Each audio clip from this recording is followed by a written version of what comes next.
What do you mean, box? Like now? Yeah, never mind. And with that, welcome back to HD Racing. There is a new touring car in town, and it is this 2020 MG6 XPower. And this one caught me by surprise, because this is available to everyone to buy with credits. And since it's this week's spotlight car, it is even discounted right now. So, is it worth it? Is it any good? We'll find out. And while I normally would show you a race now, I want to switch it up today, and there's a reason for that. I'm gonna show you the Hotlap comparisons first, because I feel like in this game the touring cars need tuning. They feel mostly good to drive on the stock tunes, but they are just so slow. You can get so much lap time if you just know your way around the touring car tuning a little bit. And we're gonna see that here as well. So, taking a look at the stock lap first, I actually didn't have any major complaints about the driving of this car. It felt good, just very understeery, which is something that you can't get rid of completely for the touring cars. It just is the way it is with these cars. But you can make it better and a lot faster. So, in the stock lap, as said, it felt good, it felt decent in terms of speed, and I didn't find any major problems that needed fixing other than the general stuff of reducing understeer and making the car just faster, because some of the tuning settings are just not right in my opinion. Yeah, by the way, if you're enjoying this kind of content, I would really appreciate it if you could hit that subscribe button. It would really mean a lot and help the channel grow. So yeah, if you enjoy this kind of content, please feel free to do that. And also, if you're down there already, hit that like button. That also helps this video to spread to more people, which is always nice. So yeah, coming to the end of this Hotlap in the stock variant of the car, you'll be able to see that I am able to do okay here, but not great. And by the way, the eagle-eyed of you might have spotted another new car just in front of me, because right now we are racing against the ghost of a car that I also did try out briefly, and that's another touring car that just went into the game, but we're gonna take a look at that one in another video. For now, we'll take a look at the tuned Hotlap. And already you can see it's the same ghost, and I'm able to go quite a lot quicker here. And that's mostly due to, well, a couple of things, but aero settings play a big role, and also in the alignment section there are some changes that are definitely necessary to do, because they are, in my opinion, just plain wrong.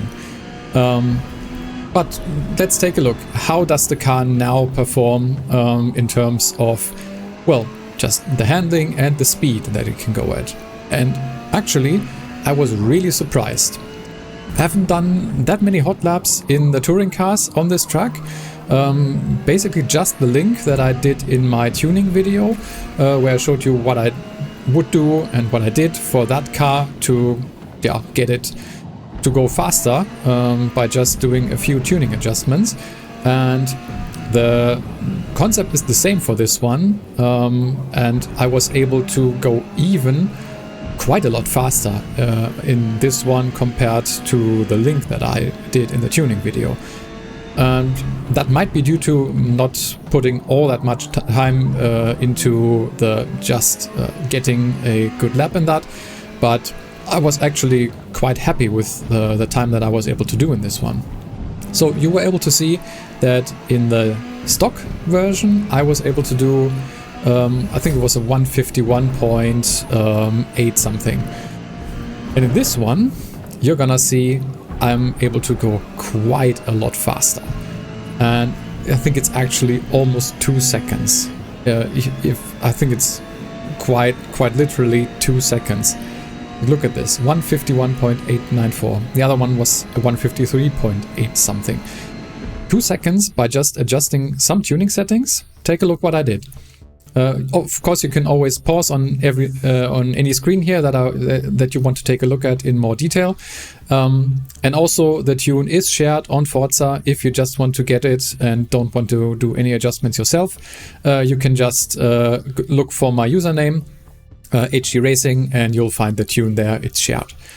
But yeah, I did mostly just the changes that I outlined in the tuning video. I'll link that, by the way, if you haven't seen that. So basically aero quite a lot, the alignment section is a big one, and also the differential needs changing, because again in this one was really weird. But yeah, the tune really seemed to work quite well in the Hotlap scenario, but I needed to take it to a race to see how it actually performed. And as coincidentally there was a race starting again at Barcelona, I was like, well, you've seen the track quite a lot, but I don't think I've shown a race on it yet, at least not on the Grand Prix variant, so let's do that. And I was able to qualify in pole and also getting quite a good launch here. The weather was once again a little bit sketchy. It was raining in qualifying, but not that much, and I think I even qualified on soft tires. But for the race, the game recommended to go for wets. So I did for the start. I knew there was a pit stop gonna come anyway, so I just wanted to see if I maybe would change to like mediums or something. Start was kind of decent. I think I was a little bit careful for the first corner, and the guy behind me did bump into me a little bit, but I think that was mostly due to my careful driving there, and nothing happened, so no harm done there. And well, at this point I was just trying to feel out how the grip was, because as I said, it was a little bit different in qualifying, and it's definitely a lot different than just driving on the dry track. But it was okay, and I was kind of getting into a groove here in the first lap. And well, as I said, I think this car is quite good. I've talked about it a bit in the hot laps, but from the little comparison that I have, just from comparing times that I did in the other cars, I think this car is quite good and quite competitive. I was really not expecting this.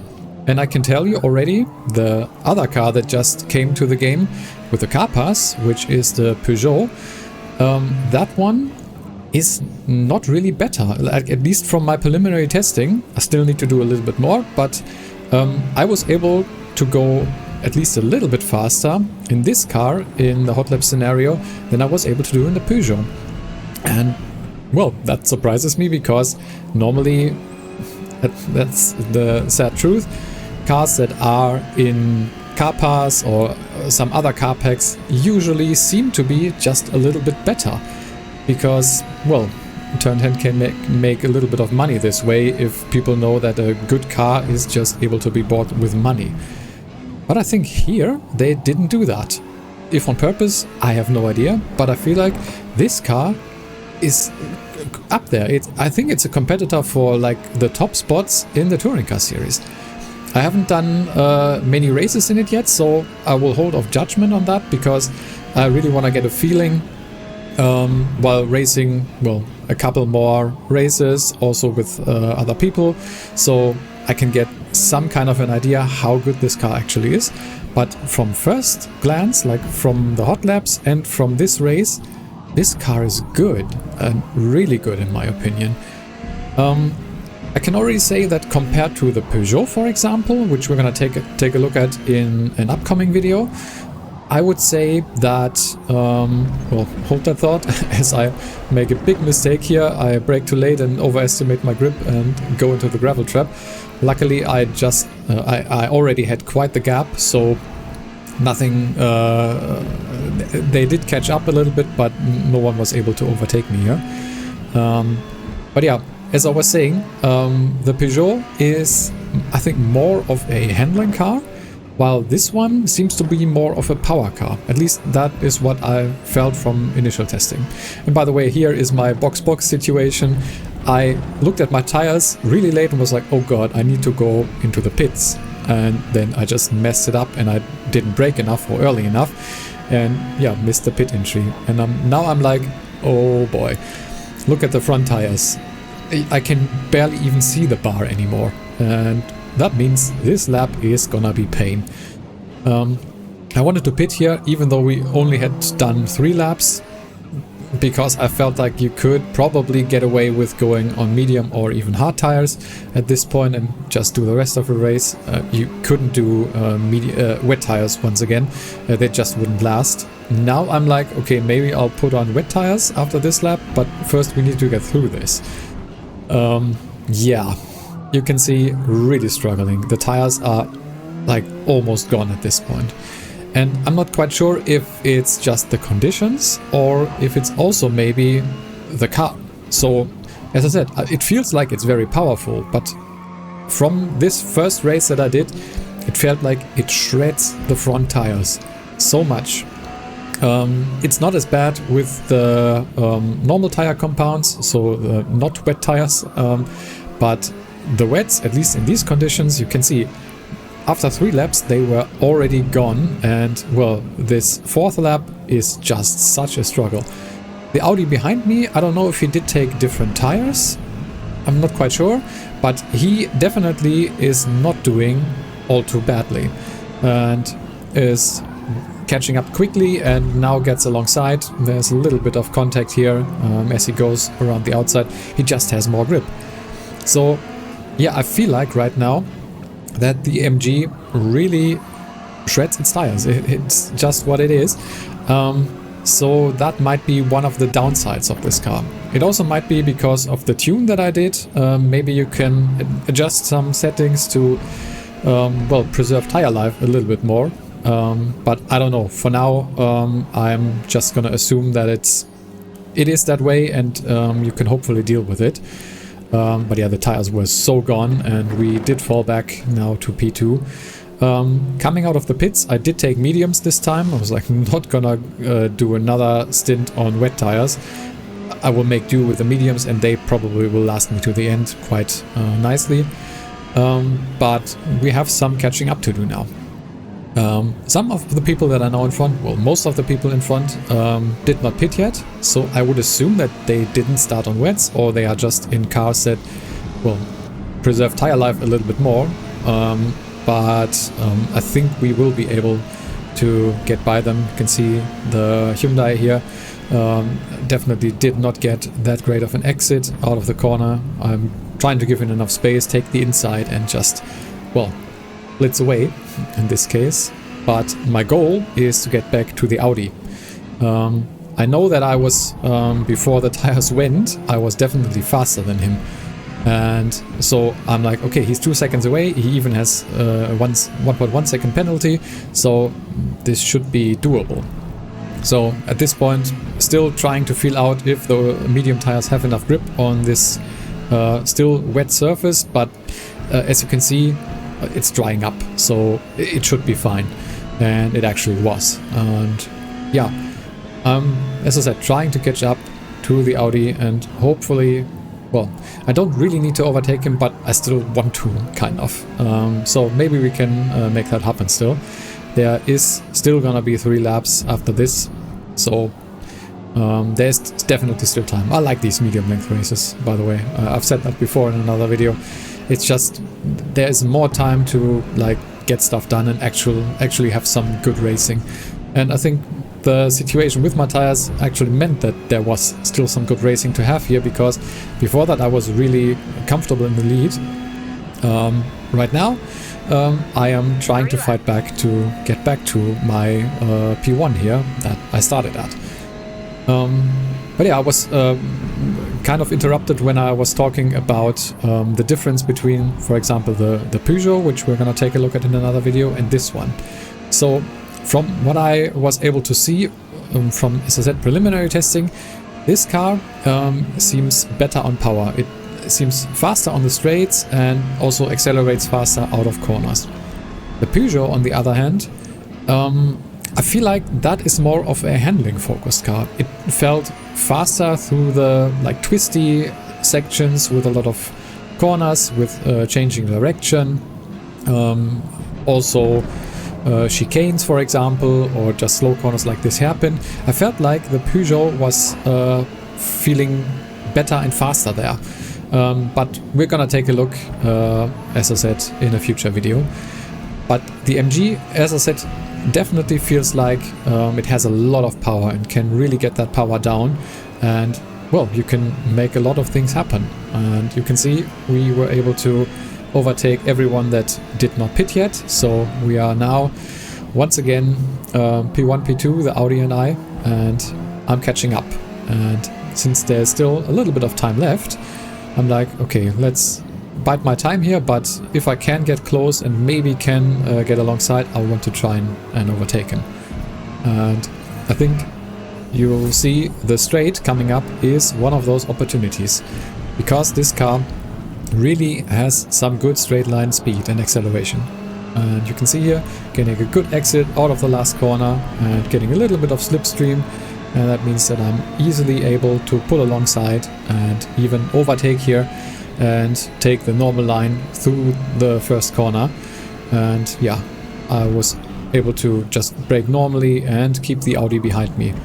So yeah, as I said before, I feel like this car is quite powerful, and if you like touring cars, definitely pick it up this week. It's even discounted. Try it out. Try it stock if you want to, or I would recommend put a tune on it. You can do mine. You can just take a look at what I did and, well, take the settings that I had and make your own adjustments. That's why I show it and what it is for. So I don't want you to necessarily just copy my settings one-to-one. If you have a little bit of experience with tuning, you really don't need to do that. But I think it's a good starting point and a good baseline. And yeah, definitely feels like a very strong tune right now, with a little bit of a caveat in terms of tires. I will try to find that out still. Maybe you can also help me with that if you maybe want to try out the tune. Let me know how it feels. Like, does it feel good to drive to you? Is it fast for you? And how are the tires? Because that's something that I think we need to figure out, if there maybe are some changes that are needed for this one. Because, as I said, from preliminary testing, it felt like the tire life on this car and tune wasn't all too great. Maybe it's okay, maybe it's not. You can see coming to the end of the race, the tires just went into minor tire wear. So mediums for a 4-lap stint, that was fine. So I think it's okay, but well, we'll figure it out. And yeah, hopefully if you try it out, you can let us know in the comments. But yeah, that's it for the first look here at the MG6 XPower. And I can just reiterate, really fun car to drive. I think really powerful, and yeah, we'll see if this is maybe up there with the Audi and the Link, and we'll have some, well, new competition in the top spots for the touring car series, which would be awesome in my opinion. But yeah, that's it for this video. I really hope that you enjoyed this and got something out of it. If you did, let me know, and feel free to subscribe to the channel if you haven't done so already. But with that, I want to leave you. I've been HD Racing. Thanks a lot for watching.